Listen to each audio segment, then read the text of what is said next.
On this episode of Star Trek Universe, we are talking about Lower Decks 401, Twovix, and 402, I have no bones, yet I must flee.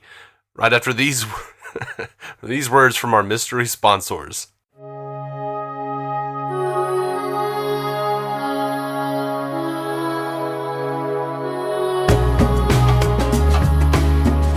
Welcome to Star Trek Universe, the podcast where you get to listen in on two lifelong friends do what they always do, chat about Star Trek. My name is Matthew Carroll. I'm David C. Roberson. Hey, buddy. Hey, man. It's been a while. Yeah, for sure. I had that little break in content, and I tried to take the time to get some other stuff, focus on some other things, and didn't get nearly enough done in the last month. As always. I wake up every day, have a to-do list, go to sleep, looks the same. It's no good. This ADHD life is no way to live. Or at least no way to accomplish anything. Like that Frog and Toad book, man. See, I never read it. I was too ADHD. One of them makes a list of things to do, and then somewhere in the middle of it, like a stiff breeze or something blows the list away, and they were like, oh no, what am I going to do? And they're like, oh, you're just going to live your life, and get nothing done. Unfortunately, my list is in the cloud. My list cannot be blown away, so I keep toiling at my best laid plans. No good. Yeah. And like today, I feel like I am like, my wife is still asleep. I didn't want to turn on the show in the living room because it would wake her up. Mm-hmm. So I'm like, I tried to watch it on my computer, but there was some kind of like weird update that was making Paramount Plus make a noise in my headphones. Oh no. And I couldn't get it to work. I was like, usually that kind of stuff happens when there's going to be an update. And I was like, I don't have time to wait for it to tell me. So I tried to update it, and then I just wound up leaving and watching it on my phone. I feel, and like I'm watching Boimler and going, "Yep, I feel like this is my life." Like no matter what he does, there's something there going, "Nope." Yeah, lack of confidence, Boims.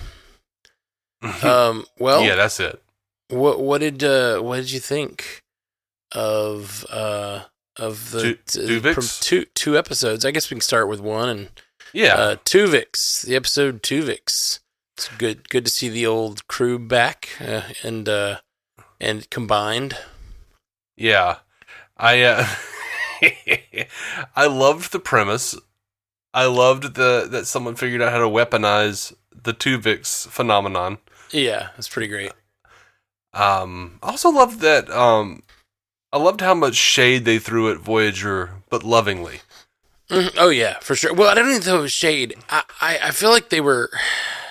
And I'm not saying, like a kooky Voyager solution. Right. Well, I didn't think it was shade. It was sort of like highlighting the something about Voyager that I've never really. I don't think of Voyager that way. But once they said it, it's kind. It almost was like it was lovingly saying like Voyager's a little weirder than a lot of the Treks, which I don't know if that's really true, but I really like it as a. I don't know, as steer, like people always say, there's certain things you say about different series. Like this series is more overarching. This series is all about all episodic. This series is whatever. It is kind of true that Voyager's kind of just weird because it's off in that other other part of the quadrant, and it's they encounter a lot of weird things. They do just different kinds of adventures, and have weird solutions to things. I really liked the cheese solution at the end. I really liked that they got their own little museum installation. It was really fun. Yeah, I loved the little robotic salamanders of so funny. Tom Paris and Janeway. Yes, and my favorite thing about that was when they went to the bridge and they're all fighting, and the salamander, it was just sitting in Janeway's chair. As if it had some sort of memory for some reason that it was Janeway, even though it was just a little robotic salamander. It had some sort of cognition that it was Janeway, and it didn't even get involved. It just sat on the edge of the chair watching the fights happen around it. It was really funny. Yeah, that was good. I enjoyed it. I enjoyed the episode. I don't know that I have a whole lot to say about it, other than I loved that Tandy took up the Janeway straight up murdered Twovix position, and so did the captain. Yeah, like everyone. I honestly, the one thing that disappointed me about this episode is the idea that like I thought they were going to sort of, in a comical way, really examine the issue. I thought of two different ways. Like I thought maybe they'll come up with a different solution and like really throw shade on Janeway, or which they kind of talked about. They're like, we'll go to they didn't blame Janeway. They're like, we go to Starfleet Medical. We're not stuck in the Delta Quadrant. We don't have to make such a hard decision, right? Which was nice. I liked that, and it sort of like gave them a way out without blaming Janeway too much, because it was a hard decision. Yeah. But then also, what I thought would have been interesting is if they had to make the same decision for some reason, and then they sort of like connected to the idea that, like, oh, that really was a hard decision. Like we all yell about her killing Twovix, but then it's like, oh, but it had to be like it was that, or her two friends died, and then you sort of like highlighting it, and then them having to make the same decision, which is kind of what happened. But they let them get off the hook by making it a big non-sentient meatball, as they say. Yeah, a Cronenberg monster. Yeah, exactly. A classic Rick and Morty Cronenberg monster. Yeah. But I think my favorite part of that episode is when Shax comes in. He's like, "Have you figured out a solution?" He's like, "Yeah, Janeway killed him. She murdered him." Mm-hmm. He was like, "What?" And she goes, "He pled for his life." Yeah, and I loved how they played with that idea by having I forget the new life form's name. Do you remember? Yeah, there were a whole bunch of them. I know. Just the first one. Anyway, Skrillex or something. I don't know. Skrillex. Yeah, DJ Skrillex. That's it. But no, it's a Hinix or something like that. Anyway, I loved it. As soon as he was born, he was like, "I don't know who I am, but I love life."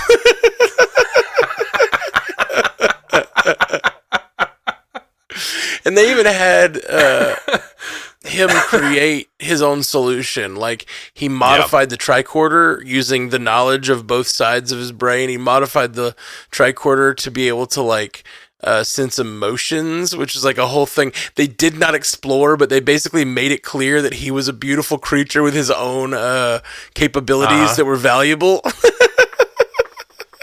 But they sidestepped the problem because he was totally responsible for what happened to him, like by like taking Meegly Moo and then like he became a villain, raising an army. Yeah. Which is, it's funny because like we talk about the Janeway solution, and really like as much as we talk about that, I never really have a problem with it. It's funny to say how she killed Twovix. It's funny, but like the truth is that is one of the boldest episodes, because the writers don't give themselves a way out. So while we joke about Janeway not making a better decision and how she definitely killed Twovix, and it's true, that episode sets it up so that she has a really fucking hard decision to make. And this episode did the thing where if you think about it in a meta sense, the writers took the easy way out in this one. Whereas we think about Janeway's decision, it's really the writer's decision. They could have gone down a road that was like, actually made this one hard as well. But instead they were like, no, let's just make Twovix a villain. And then as Twovix is a villain, then there's no problem killing him. Even if he had like not turned into a meatball monster, if Twovix, by making him villainous at that moment, like it really made the whole decision easier. Yeah, I don't want to give them a pass necessarily, but I mean, I'm not looking to destroy them or anything, because I enjoy the show quite a bit. Oh yeah, for sure. But well, it's not. It's just not that show. Like it's not trying to be that. I'm not blaming the show for not giving us an amazing moral conundrum of an episode, because that's not what Lower Decks really does.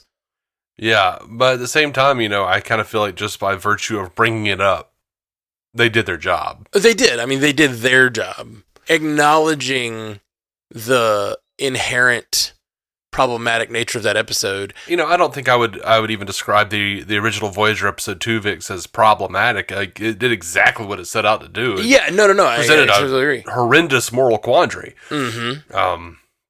And at the end of the day, emotions get in the way, but you're like, okay, let's go the Vulcan route. The needs of the many outweigh the needs of the few, or the one. So you save Tuvok and Neelix, and you kill Twovix. Sorry, guy. Yeah. But it's such a, I as much as I give Voyager shit, and a lot of people give that episode's particularly shit, I don't, because I think that's actually one of the more bold episodes and more interesting episodes they've ever done, because they not only decide to make they don't make the decision easy on Janeway. They make her really make a decision. Then they let Twovix plead for his life, and that is such a, instead of Twovix, there's so many ways you have outs as a writer in that episode to be like, Twovix is bad, Twovix did a horrible thing, or Twovix realizes that he'd like to give his life for the two friends, or whatever. Right. But the fact that they fully double down on Twovix wants to live is such a bold decision. So in that way, I'm glad this episode highlighted this, because we haven't really talked about it on this show, but I think that's a great episode. I think it is a fantastic episode. Yeah. Even though Janeway definitely killed Twovix, but she saved her two friends, and that moral decision is not an easy one, and it's, as much as we make fun of it, or in the community joke about it, it's a great episode. The real travesty is that Twovix was a more interesting character than either Tuvok or Neelix. Yeah, now that's a whole different bugaboo to discuss. The idea that as a watcher of the show, I just wanted it to happen. This would have been better and more interesting if they just accepted this new life form, which I do think is very valid, and could have been a very interesting way to answer the question. Honestly, thinking about it, as much as I like how bold that ending is, and him pleading for his life and them doing it anyway, it's terrible, but it's also interesting and tough. The idea, as from a writing perspective, I just really like the idea of her deciding to stick with the morals, doing the thing, letting him live, and then having to deal with the shadows of her best friends, walking around the ship, doing things that are sort of Tuvok-like and sort of Neelix-like, and living as Twovix, and having to face the fact that she made the decision to let that happen. That would have been definitely would have been an interesting way to go as well. Yeah. And of course, even as a kid, I was sitting there going why can't they just play with the transporter a little bit and figure out a way to bring have both? They keep a copy of the genetic matter. Yeah, well, that's the whole thing with transporters. That's always an issue. I always think that is can't you just copy someone twice? They do it all the time by mistake. Yeah. Oh, well, they've done it a few times by mistake, not all the time. But, Boimler's had it happen. No, I don't remember what happened with Boimler. How did Boimler get doubled? Did they just say it was a Riker scenario? Because it was while he was on the Titan, right?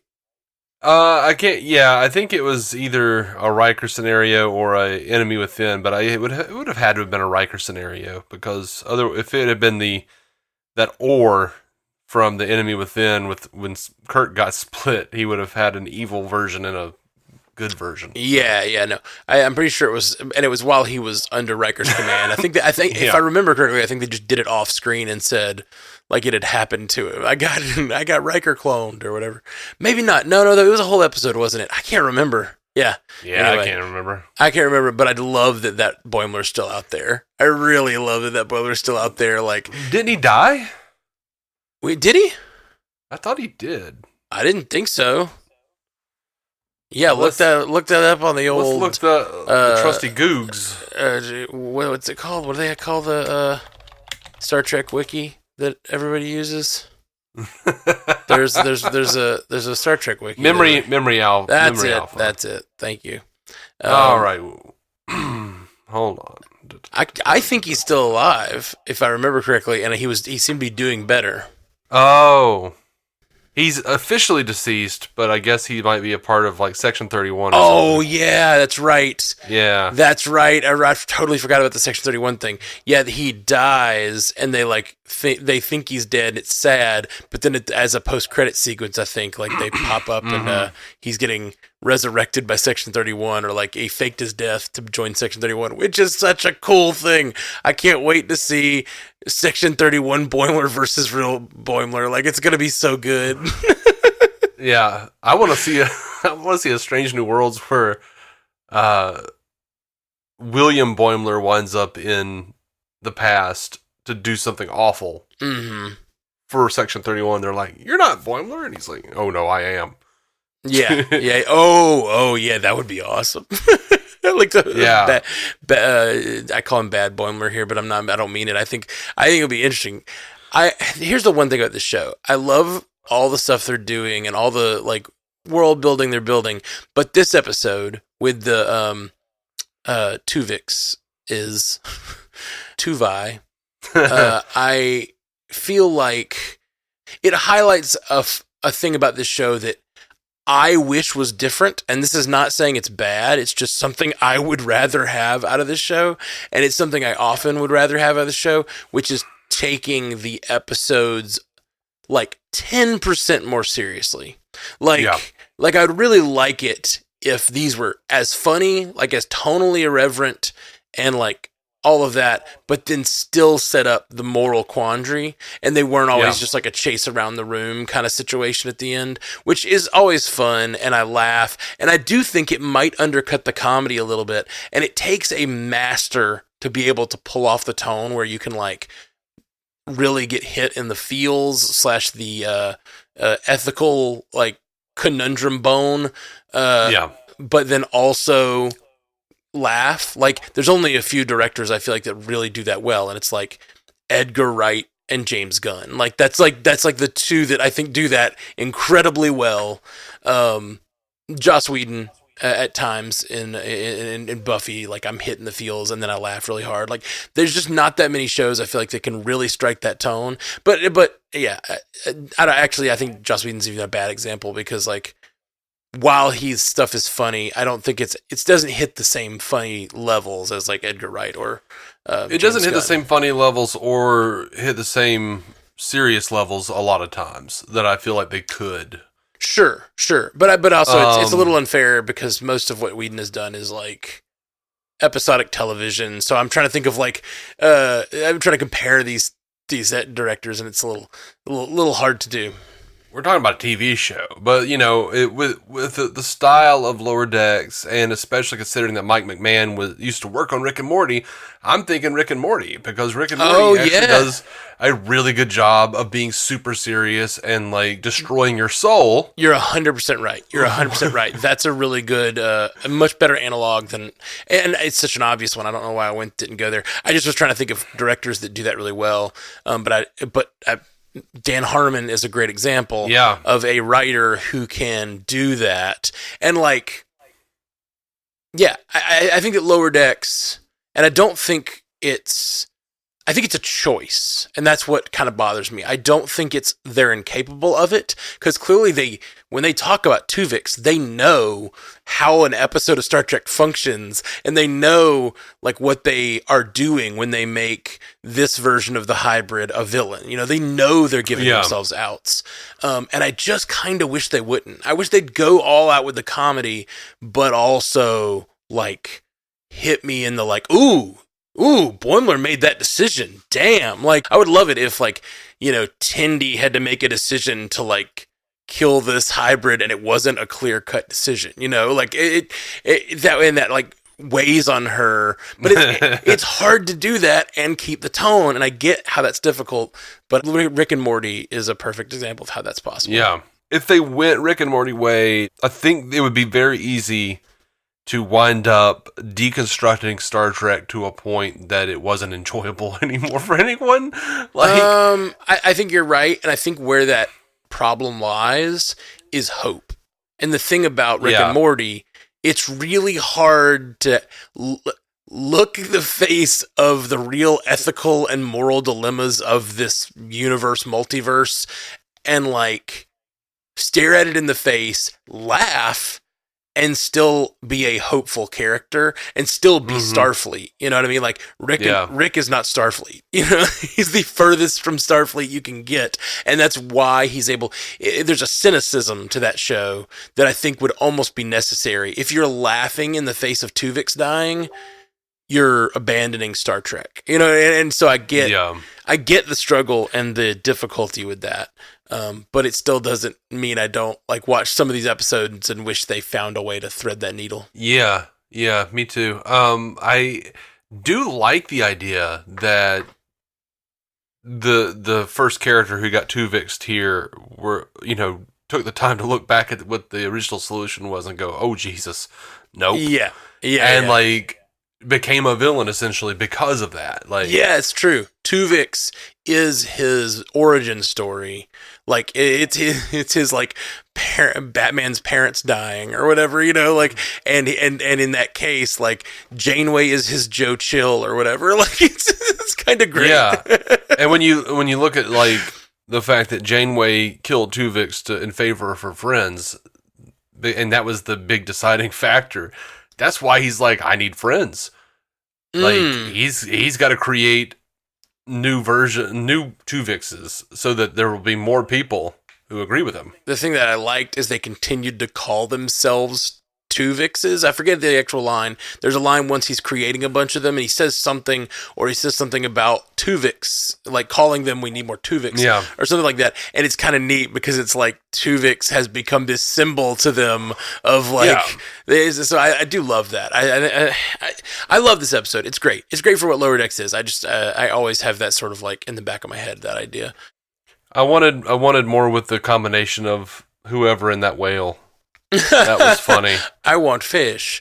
I want fish. That would have been a really good callback in the middle of a battle or whatever. That's the other thing about like this being the way they structured it.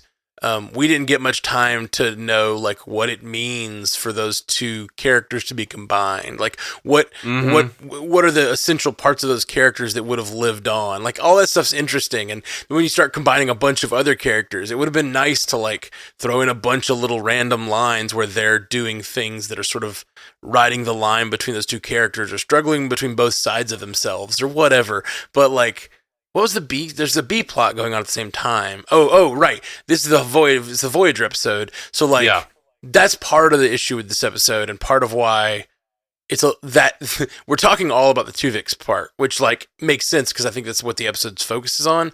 But like, this is the Voyager heavy episode where you also have a Borg takeover, like which we haven't even discussed because the Twovix part was so much more interesting to us, I guess. Oh no! I loved the zaniness of the other plot, too. Where it was like that the holdover virus accidentally got assimilated, and now it's like, oh my god, just everything is sort of just going tits up on Voyager. They used all the holodeck villains or whatever. Like I loved that. The Void Deep cuts. Yeah. Whoa, these are Void Deep cuts. That was pretty great. And I loved that one of them was just a completely useless to the cause of the Borg, but like just the like Janeway's lover, like just popping in everywhere. Janeway's like Irish lover or whatever. It was really wonderful. He's like, I miss my wife. And as he's dying, he goes, I have so much love. Yeah, that was so fantastic. Funny. And it was really nice to see Voyager again, to see them, how they recreated everything. And all the sets. Yeah. Astrometrics and all that. Like, that was cool. Very cool. That was cool. I just, it was not as meaty, I guess. Yeah, I don't think it's less meatier than most Lower Decks episodes, but it is, I don't know why that's highlighted. I think because Twovix is such a heavy episode, like this one, I wanted more. But then, like, again, what they're really doing here is just a tromp through Voyager, and we got a bunch of different little Voyager Easter eggs. Some of them I do not even recall at all. I know you did a rewatch more recently, so you probably caught more of the references. I watched the first season and some of season 2, and then I got distracted, so I didn't really do a full rewatch either. Gotcha. Well, yeah, great. It was really wonderful little episode. But let's move on to the second of the 2 episodes that we didn't know they were dropping to. Yeah. What did you think of that? That their second episode? Well, I have to say, right out of the gate, I loved the title so much. Yeah, I have no bones and I must flee. Yeah, because it's a reference to a Harlan Ellison short story called "I Have No Mouth and I Must Scream." And very nice. Yeah, that you're always going to curry favor with me invoking the name of Ellison. Yes, but no, I enjoyed this one, and for the Moopsie, Moopsie was wonderful. I laughed in the trailer when he drank the bones, and I laughed again here, like every time. Mm-hmm. It's just such a ridiculous premise, but I enjoyed the hell out of it. I love that they were like, this guy doesn't have bones, he probably let it out. And he's like, and they're like, no, he had plenty of bones. He's like, no, I am ossified. I forgot that line. Yeah. It's so good. It's really, really great. Yeah, just a great episode. And the I guess like storyline of the episode being Mariner pushing back on a promotion, and we know that's been a part of her character, but it's like kind of interesting to see it like in action, I guess. Like she finally got a promotion, now she immediately wants to go back, you know? Yeah. Which I know she's talked about never wanting to move up, but now it's interesting that Ransom is like really turning out to be a really great commander for her, you know? Yeah. And I'm interested in where their relationship's going. There's also been some like allusions to them being a little hot for each other. So there's always that in the back of my head too. Like, don't you remember that? Nah. Oh, I don't. There was it was the episode where he had to like fight to the death for her or something like that. Oh. They were like on some planet and he has to take his shirt off and fight. The very Kirk moment or whatever. Gotcha. And she just sort of like to the side to herself realizes she's kind of hot for him. And in the same episode, I think he realizes he's hot for her for some other reason. So ever since that, I've always had this like there's a weird overtone to their relationship to me. Fair enough. But so there's that. But then there's also the fact that he's just being a good leader and he like respects her and thinks that she's a good officer and is doing a good job as her commander, which I think is not something I expected from him necessarily. Yeah. Well, I did like that because I feel like it's nice to see competence. Yes. And we're like, okay, there's a reason he's a commander. Cool. Yeah. Yeah, which I think is fairly ubiquitous through Star Trek, but it's nice that, and this is, it goes back to the conversation we were having about Twovix, so like, leaving in place that sort of like vision of this future where you have these officers that are really doing their jobs and really care, and like sort of utopian ideal of Star Trek manifesting in that way is all part of why this show can't be cynical. But like, it's such a hard line to walk to be really explore these ideas. And I think it's actually something that like a lot of franchises have an issue with right now. And it's why The Boys and Rick and Morty are so like wonderful, is because they throw away all of the baggage of feeling like you need to honor the thing. You know what I mean? They're literally being made to dishonor the thing. But in doing that, they are able to question ideas of being a superhero or question the ideas of being a sci-fi badass that like Star Trek has a really hard time doing. Because it needs to stay hopeful. It's interesting. I think that's a problem with a lot of the franchise stuff. I think Marvel has that problem. I think Star Trek, Star Wars, like they all kind of have that problem of, you need the Jedi to always be good. You need Starfleet to always be good. You need your heroes to like walk the line in Marvel or in DC. Which, I think DC did a little more exploration with that for sure lately than other franchises have. They at the wrong time, because that's Snyder was all about deconstructing exactly everything, and it just didn't pan out. Yeah. No, I think and I think that's a big part of the problem with those, like the reason those aren't as successful, which it kind of sucks, because I think in some ways that's very valuable. Like I said, I think The Boys and Rick and Morty, and I'm sure there's some other good examples, are doing that well at this point. But doing it inside the franchise itself, it's like you don't want to question, you don't want to watch the Superman thing and question the need for Superman. Like this, it's hard to be the Thing and question the Thing at the same time. Yeah, I mean, I've come to think that those movies may have just, if they had started now, I think it would be a different story. Possibly, it's possible. I think they would have been received differently. Yeah, I wonder, because I do think a lot of it just has to do with the way we feel about the franchises we love. But yeah, I don't know. But also, there's a lot of what ifs. Like, what if the studio hadn't continually mucked around with all of it and kept making them change stuff and cut things and right. Yeah, it's a tough one to come up with that, but I don't know. I really enjoyed this episode. I loved the dynamic between Mariner and Ransom, and what is the captain's name? Mariner? No. Well, that's her daughter's name, right? Yeah.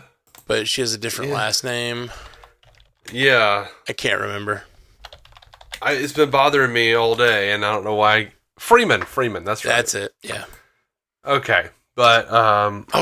there's a line from the Twovix episode that I just have to throw out that I freaking loved. Bring me more scrumptious senior staff.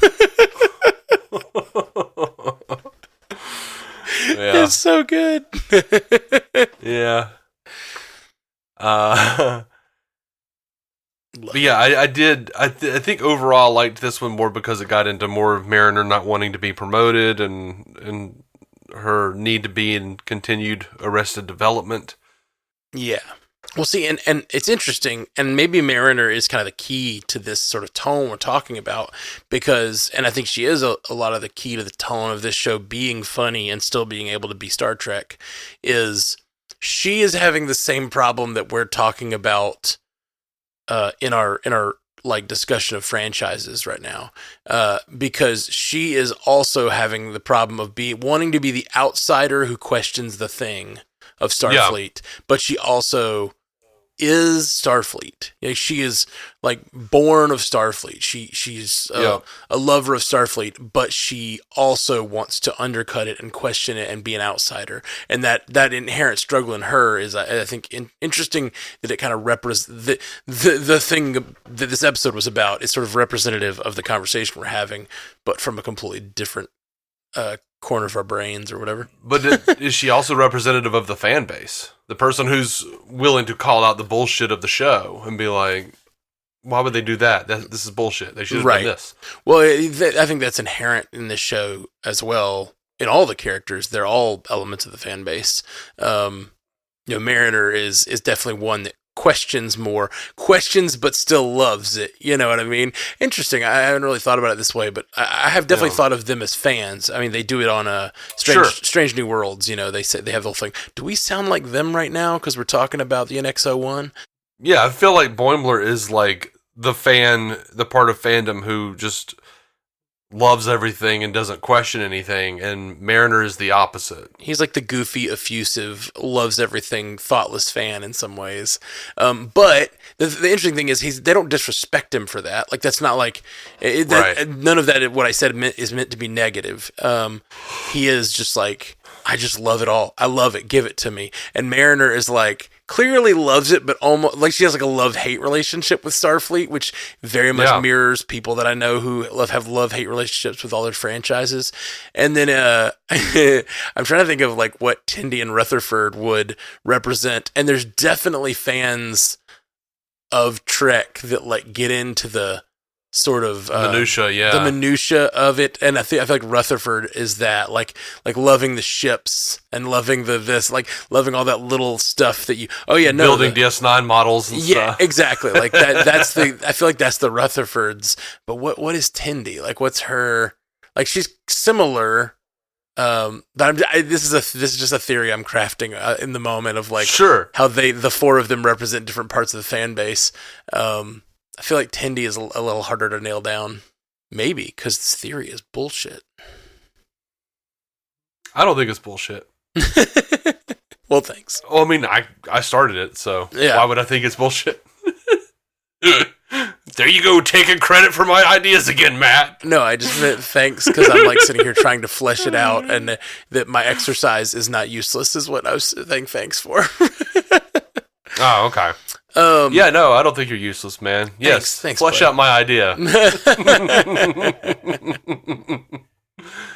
That's been very clear, and we've somehow missed for 4 seasons. There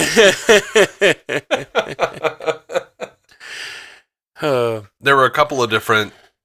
There was a B and C plot. One with Rutherford trying to get promoted in a day. Yeah.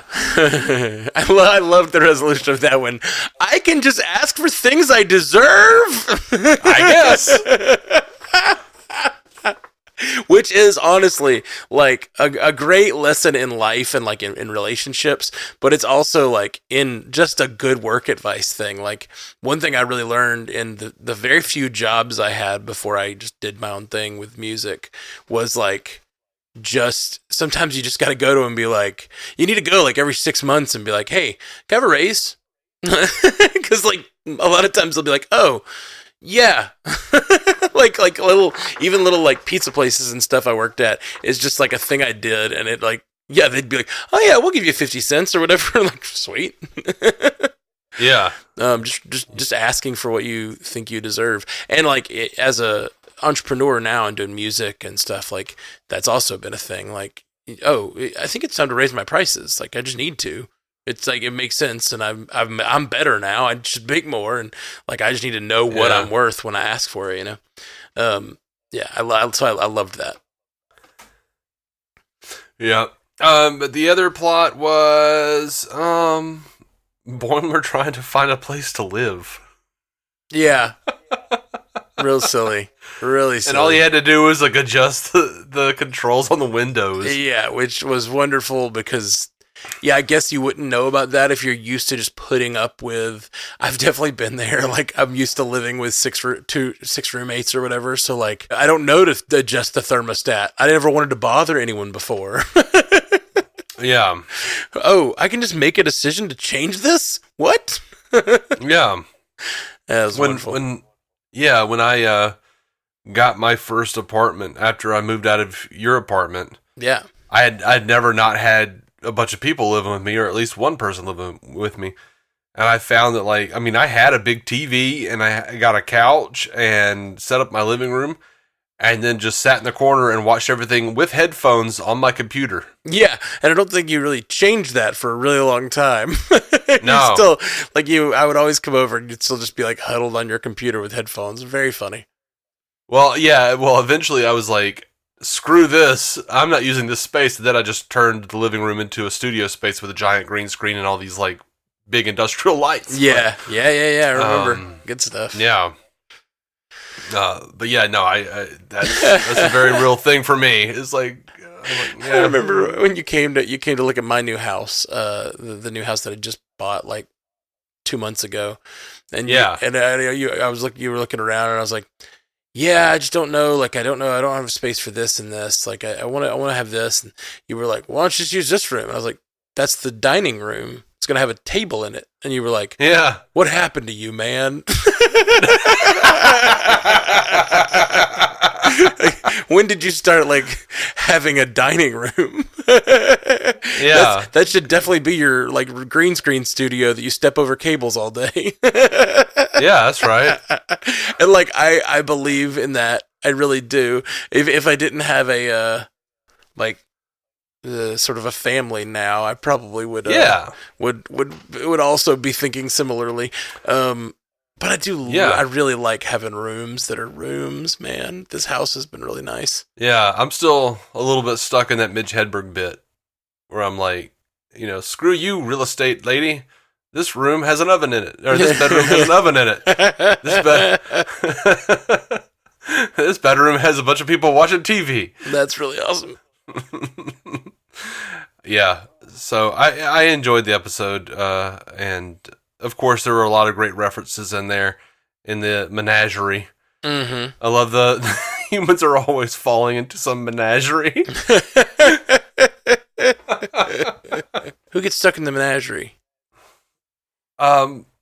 Well, there was one in the animated series. I mean, there was Pike got stuck in a menagerie. And that's true. The cage. Yeah, no, you're right. The cage is the one that has that word that I'm thinking of, the menagerie. Right. Yeah, well, there was a 2-part episode where they like got to reuse the pilot's footage called the menagerie. That's the one I'm thinking of. So that was what was confusing me. Well, here's what's really confusing me. Why I kept getting confused. This episode is way more reminiscent of the Orville episode where they get stuck in a zoo.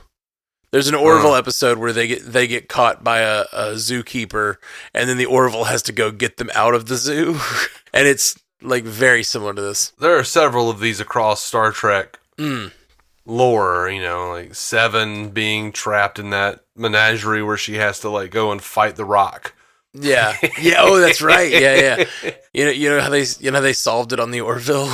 No. They traded them for a display where they could play all of the Orville's files of like Real Housewives.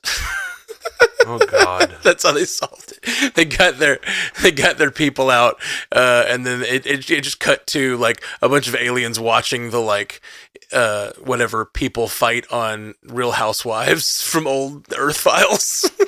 And you just explained to me once again why I'm not watching that show. I love it. Now, if they do an episode later on where they find out that was a horrendous mistake and they go back and they've modeled their entire culture off of the Real Housewives, maybe I'll be won back over. I would not put it past them. That show, that was season 1, I believe, and season 1 was a lot more like, I don't know, they would just resolve things with jokes a lot more. The later seasons, they've gotten more Star Trek. Yeah, much more serious. They're still like have a lot of the same comedy as the Orville, but a lot. It became like a workplace comedy that exists in like a Star Trek-y world. It feels a lot more like The Office or something. That's that kind of comedy instead of like resolving things with a joke. Like they don't turn the It's kind of what I'm talking about with what this is, what the Lower Decks is versus the Orville. Very similar in concept, but the Orville does, I think, hit on that comedy level, but it still like sometimes makes you but it does. It causes a great shift in tone. Like there's episodes that aren't funny at all, and that's just not what Lower Decks is going for. Lower Decks always wants to make you laugh. Yeah. Oh, but before I forget, I did love, because I was like the whole time I'm sitting here thinking like, how is Rutherford going to get a promotion in a day when all the times he saved the ship, he didn't get a promotion, and then they like named it. He called it out. He hung the lantern. He's like, "Oh man, it makes me feel silly for having turned down all those promotions all those times." Yeah, like he's in his own, like just like Mariner, he's in his own state of Arrested Development because he doesn't want to like lose Tendi, and he feels like he's going to if he gets promoted. Yeah, absolutely. And I'm just gonna say right now, they just need to get down, because like it's been 4 seasons, y'all. Like, I mean, I'm not like really a shipper or anything, but like Tendi and Rutherford, man, y'all, it's kind of, come on, y'all dragging this out. Y'all dragging this out. Yeah, I guess. I don't know. I definitely get that vibe, but it's always hard to know when I get that vibe if it's like, is this a real thing that should happen, or is this like a thing that I am thinking right now because I'm so used to not letting two characters of opposite sex be attracted to each other. Like I was talking about earlier with or be friends or whatever. Ransom and Mariner, like that one has that because like I remember they made like an effort to show that they were attracted to each other. Like I don't know that have they shown that with Rutherford, or have they just had like a really nurturing relationship? Because they definitely feel like they're super close for sure. They're super close, and I would say at least socially codependent. Sure. They're literally giving up promotions to be with each other. It would be neat if they wound up going away with it where it was like, I don't know. I don't remember if they have ever actually like shown either of them to have like an actual sexual desire at any point. Right. But it would be interesting if they did like an asexual relationship, like they're together, but it's not like that. Yeah. You know what I mean? Yeah, like sure. that would be an interesting bit of inclusion that would be nice to see. Yeah, absolutely. Yeah, I could definitely see that. There were two voices in the second episode that I'm like trying to place. Well, the first one was that the Romulan at the beginning of the episode, the ship gets destroyed by that mysterious force that they're clearly setting up as a seasonal arc or whatever. What do you think? What do you think will get destroyed next week? What kind of ship? I don't know, man. But the thread that's connecting them is the lower deckers are essentially planning on betraying their captain. That happened both times. Where the Klingons were like, yeah, he won't be captain much longer. And then they come into contact with that thing. It was both times. There's not that cannot be a coincidence. I think it's absolutely a coincidence, and I just think I think it is. It's just them commenting on the way that the ships in Klingon and Romulan lore operate. Like I think that's all. I don't know. Was. It was so on the nose. And it was like same structure. I agree. Set up too. I agree. I hear why you'd think that. I just don't agree. I don't agree that like that's what they're going for. I think that it was just like, hey, aren't Romulans always so treacherous? Wouldn't their lower decks be like this? And then the Klingons were like, aren't Klingons always wanting to like kill their commanding officer and take control because that's how their ships work for some reason? Well, not always, but yeah. But I hear you. I think that's a fair read. I didn't see it that way. I think they were just trying to like make jokes about how those particular kinds of ships worked. Yeah, but maybe I don't know what that beam or whatever is doing. Yeah, but you know, I really loved him being like, "Is this your doing?" He's like, "Let's dispatch with this vessel so I can get back to being suspicious." Yeah, it was a real bummer to see those ships get blown up because like we've done this before where we showed like I know they showed one where they followed. Was it a Klingon lower decker and a Romulan lower decker that one season? They did. A Klingon and Vulcan. Yeah, because that's what I meant. T'Lyn wound up being on Cerritos. That's what I meant. I don't know why I said Romulan. Yeah, so that was really interesting, and I really rooted for those characters. And so, because they're lower deckers, so in this, when like it really is kind of ratcheting up the tension for me because they're showing me the lower deckers, and then they're letting the ships get destroyed. And I like felt for those lower deckers both times. Like, and I was like, oh man, because a lot of times when you just see, I don't know, when you just see like a captain, and then the rest of the crew is just nameless and faceless. Those deaths in these kinds of opening scenes where like something gets destroyed, and you're like, ooh, threat. It's not scary because of that. But in this case, I thought it was effective to show the lower deckers and then have them respond that way. Yeah. I don't know, man. I think it would be funny if they were just having those lower deckers be treacherous just so we wouldn't feel bad with them dying. Oh, funny. We can't show them for too long because the audience will attach. So we've got to show that they're terrible people for just a second. It's so interesting how me and you had such different reads on that. Yeah, like I thought them being treacherous was just how a Romulan, because that's the whole thing about Romulans or whatever they're always doing. They're kind of making fun of that. Yeah.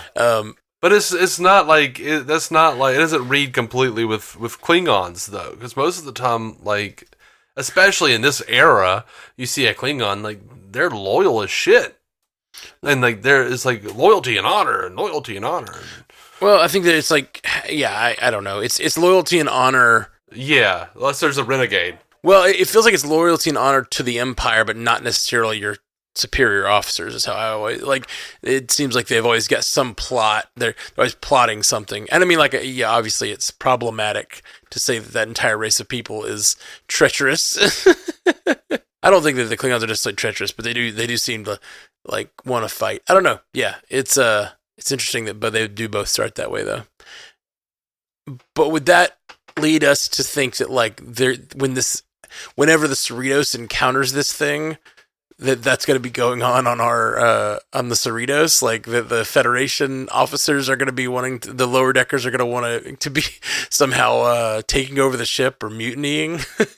Yeah, I honestly think that it is in some way linked. That there's a very specific reason they're showing that, and that's how the Cerritos will wind up finding its way, because in both episodes we've dealt with power dynamics and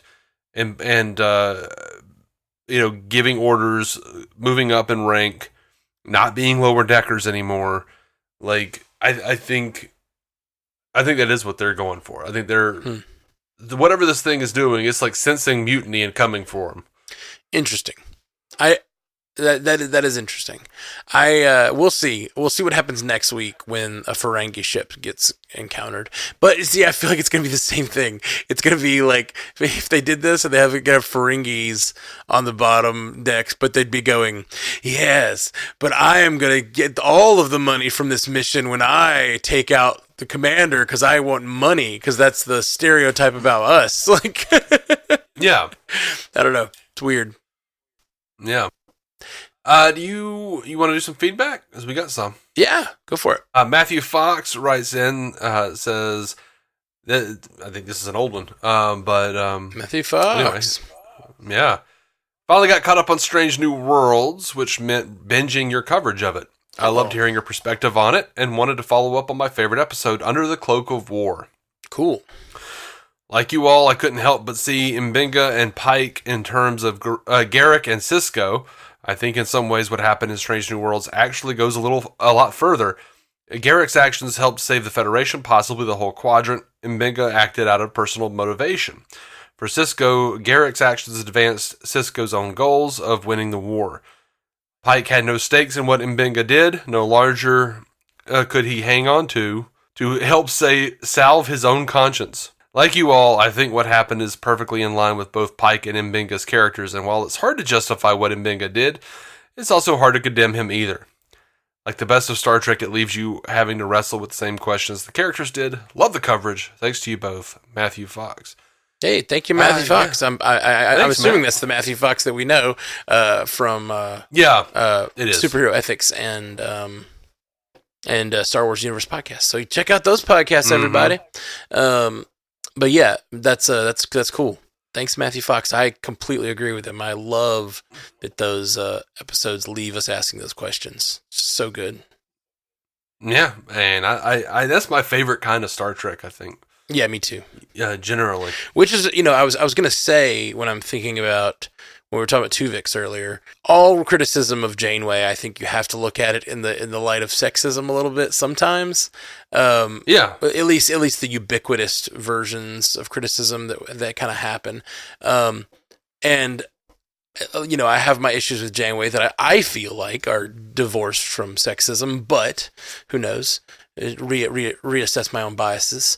But I think in many ways the Twovix episode is kind of her pale moonlight. Like, that's why I think that I was going to say this earlier, but I think that, like, we all make fun of her for it, but she kind of just makes a really hard decision, and she's just like, I can live with this, like this is a terrible thing I'm going to have to do. I realize it's a terrible thing I'm going to have to do, but I'm going to do it for my friends, and I'm going to do it to save my friends. Like, and it's a rough episode, but it's like, yeah, like we all make fun of her for it, but I do think there's not. I mean, obviously, it's a little different because that one's for her friends and her fellow officers, whereas the threat is a little more existential when it comes to what's going on with Cisco. Yeah. But I still think there's an analog there, and I think that this being episode, it's not a bad call to kind of compare this to those episodes because, it's even more of a personal thing. Because I think that in some ways, as we discussed when we covered the episode, like the continued existence of that ambassador could really help the Federation in their sort of propaganda against the Klingons and like their propaganda for peace with the Klingons, basically. But that's the thing, it's propaganda for peace. He's like really trying to, at this point, he's functionally trying to bring peace to the galaxy, even though it's based on lies. And like, it's that classic, just such a good question of like the purity of your actions versus the utilitarian outcomes of your actions. It's really, really a wonderful episode. And that isn't like that question, the utilitarian versus, that's like a background question to the other stuff that's going on. It's just such a good episode. Mm-hmm. I love it. I love it so much. Yep. And we got Stu Little. Wow. Says, hello.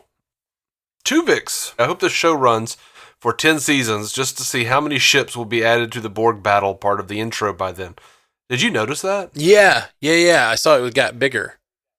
But it got bigger. They added the crystalline entity, I think, and maybe that was there before, but they definitely added the giant ship from Star Trek 4 that was calling the whales. And they added whale songs.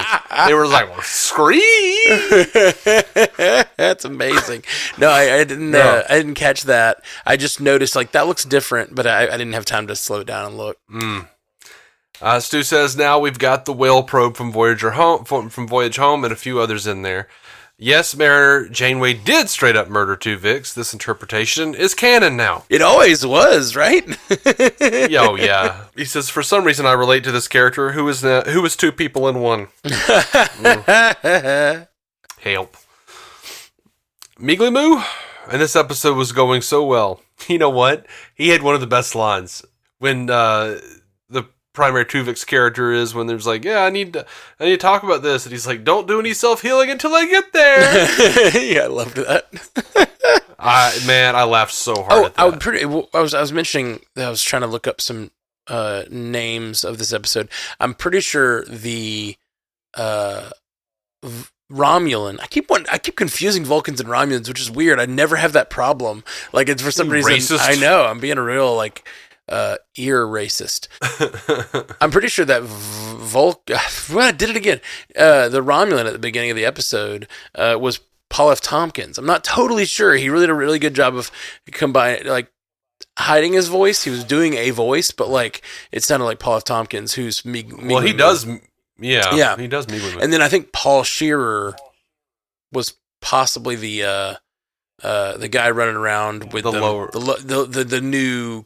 Yeah. The new guy in his first away mission in the second episode. I know Nolan North was in there. I haven't looked it up. Anyway, Stu says, kill him, Tillips. Oh wait, hybridizing him so there's less of him works too. I don't know about this solution. It ends the immediate crisis, but not the moral dilemma. A proper solution would have been finding a way to bring back T'Ana and Billups and keep Tillips alive. Tillips' reaction is understandable given the precedent set by what happened to Twovix, so I hardly think they deserve to be uncreated like that. It's also pretty notable how hand-waved it gets given the characters were acknowledging how fucked up what happened to Twovix was earlier. Yeah. But promotions, so whatever? Well, I think he's basically saying exactly what we said. Yeah, pretty much. About this whole episode, which is if you're going to bring up this really big moral conundrum that is one of the biggest stains on the, like, that is treated as one of the biggest stains on the character of a captain. Like, it's hard to just bring it up and then treat it as only a joke. Yeah. For us fans, it will want a little bit more examination of that question. Like, was she really right? Like, or was she really wrong? I mean, I don't know. It would have been interesting to further examine it. I don't think she was wrong, but it was a tough situation. It's hard. It's just an impossible choice. That's just the whole point. To make us examine our like biases and priors and our like reasons we believe what we believe, and it's a really good one because there's really no good utilitarian answer to that. No. Like that's what's tricky. I'm mostly a utilitarian in my ethics. Like I think generally, you do what has the best outcomes. But then you have some scenarios where it's like the utilitarian nature is unclear. You can't always know what the right thing is going to be. You can't always know what the outcome of your decisions are. But also, like in this scenario, it's like, well, you either have Twovix or you have Neelix and Tuvok, and they all have value and different kinds of value. Yeah, I don't know. It's tough. It's tough. It's 2 against 1. It's just a numbers game. Yeah, I can't. It's a classic trolley problem of like you take action and you kill one, or you allow the universe to unfold and you kill 2, and that's a tough one. Yeah, because you took the action to kill the one. The others were they're dead. Maybe that just like let them die. Let them die the way they were always supposed to, or whatever. But that's not really. I don't know. It's tough. Well, they're not really dead as long as Twovix is alive. Yeah. Well, and that's the thing. That could have been the resolution of the episode and would have been interesting and different. They're not really dead because they're here. They're part of Twovix, Yeah. But that's not the direction they went. Stu continues, I have no bones, yet I must flee. Says, of course, they give Paul F. Tompkins a character actually worthy of him in the Romulan captain. Oh, yeah, that was there. It. You cool. go. And he dies in the cold open. Or does he? Both of these attacks have a follow-up shot of the debris with no bodies, so maybe the mysterious ship's beam also doubles as a transporter. Ooh, good call. Oh, good call. That's good. That's interesting. Love giving Rutherford a rival, given his tendency to like and get along with everyone. I did like that, yes. Yeah. Livik! Rutherford! And Tindy. It's really good. Let me say this, though. That line of humans are always falling into menageries. That could be foreshadowing for what Stu's talking about. If they actually are just teleporting these like contentious people, and they wind up teleporting everyone from the Cerritos or the appropriate parties onto some war world planet, or some sort of menagerie where people have to fight or something. Yeah, it's possible. Yeah, we didn't see bodies. That's true. Anyway. Stu says, also love Tucker tubes and Pico Cochrans. Also, and then he says, yes, get her ass with your unwavering support, Ransom. 4 seasons in, we should probably be done with Mariner's career self-sabotage. No. Not completely. Yeah. Moopsie versus Tribble outbreak. Who would win? Do Tribbles have bones? Ooh, I think they do, canonically. Don't they? I don't know. They have teeth, or, well, the engineered ones do. Yeah, well, I thought I'm trying to remember. There's that episode. So stupid that I'm canonically thinking about this, but like canonically, I remember they that short trek. Yeah, that short trek. Is canon. I know that short trek is canon. I know. I think in that short trek he goes over like the ratio of good meat versus like bones or whatever. If I remember correctly, yeah. And I think they do have bones, but they're mostly just good eating. Yeah, they're really high sources of protein. It's so good. You will not decanonize H. John Benjamin from the Star Trek. Oh, no, I wasn't universe, trying to decanonize. I just thought it was silly that I was, like, searching my mind for whether tribbles have bones, and I was like, oh, yeah, there's a thing that I think addresses that. Had to go back and actually listen to what they say. Ooh, Stu getting dicey with this one. Wait, I can just ask for stuff I deserve? The WGA motto. Sure. You can. I mean, yeah. Like I you say dicey, but I think I can't tell if he's like I can't tell if it's sarcastic or no. I think that's true. Rutherford's right, and like that really is what unionization is. It's like fighting for your labor rights and like what you want. It's like, oh yeah, we have power to say what we're worth, and I think that's super cool. Yeah. Stu continues fun double to start the season, and the promotions should hopefully lead to some new avenues for storytelling. We'll see what's going on with that mysterious ship. Do you think it's a new thing or part of the other Boimler Section 31 thing? Ooh. I can't imagine they'll just leave Section 31 out of the season. Right. But because Boimler was created in season 2. He came back to be dead in season 3, and then Section 31ized. I do feel like they will definitely pick up that thread and at least have an episode that addresses it. I don't see why this ship would be connected to that, unless it's a Starfleet vessel that's like undermining the other empires or whatever. But yeah, I don't know. I don't see why it would. There's nothing in that opening sequence that makes me think, that's definitely a Boimler. Yeah. By the way, I just realized those Tucker tubes are probably named after Trip. Yeah, for sure. It didn't click with me. Oh yeah, absolutely. Until just now, I was like, wait, I know Tucker. Yeah, I thought that was really great. Yeah. That's it. That's all we got, man. All right. Well, man. Do you feel good about leaving this one? Yeah, I do. I feel good. We did not know they were dropping 2, so we both have watched 2 episodes, which was a lot longer, and we've recorded a lot longer than expected. So, we'll let you guys go. But I'm excited that Lower Decks is back, and I'm excited to do more Star Trek Universe podcast, bud. I've been doing it the whole time. Yeah, I know it, and I've missed it, but I've also had an insane time lately. So, yeah. Whew. All right, man. We'll talk to you guys soon. Jolan True. Live long and prosper. Moopsie. Thank you for listening to the Star Trek Universe Podcast, a Stranded Panda production.